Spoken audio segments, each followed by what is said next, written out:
আমার কাছে বেশ কিছু খবর এসেছে রাজ্যের বিভিন্ন ব্লকের বিভিন্ন এলাকার বিভিন্ন মৌজার ধর্মস্থানের খতিয়ান চেঞ্জ হয়ে যাচ্ছে। ধর্মস্থানের মালিকানাও চেঞ্জ হয়ে যাচ্ছে। যেমন মন্দির, মসজিদ, ঈদগাহ, কবরস্থান, শ্মশান, গুরুদুয়ারা, চার্চ যারা আছেন, যারা দেখভাল করেন, তাদের উদ্দেশ্যে আমি বলবো এগুলোর একটু সার্চ করে দেখে নিন, সার্চিং করে দেখে নিন যে মন্দিরের জায়গাটা ঠিকঠাক আছে না 1 নম্বর খতিয়ানে চলে গেছে, মসজিদের জায়গা ঠিক আছে না 1 নম্বর খতিয়ানে চলে গেছে। ঠিক একইভাবে শ্মশান, কবরস্থান, গুরুদুয়ারা, চার্চের যেগুলো জায়গাতে আছে এগুলো একটু লক্ষ্য রাখুন।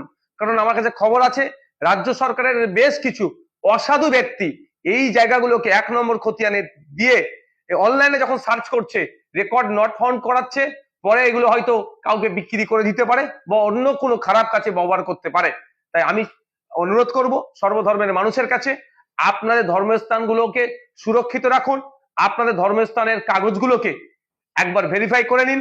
যদি দেখেন যে এই কাগজে অর্থাৎ আপনার মাদ্রাসা, মসজিদ, কবরস্থান, ঈদগাহ, শ্মশান, আপনার মন্দির, গুরুদুয়ারা বা যে কোনো জাহের থান, যে কোনো জায়গা হোক না কেন, যদি দেখেন যে 1 নম্বর খতিয়ানে চলে গিয়েছে বা রেকর্ড নট ফাউন্ড দেখাচ্ছে, সাথে সাথে আপনার ব্লকের বিএলআর অফিসে যাবেন, গিয়ে একটা মিসকেস করবেন বা যেটাকে অভিযোগ বলে, একটা অভিযোগ দায়ের করবেন, তার রিসিভ রাখবেন যে এটা ভুল হয়েছে, রেকর্ডটাকে সংশোধন করানো হোক। এই কাজটা ইমিডিয়েট করুন।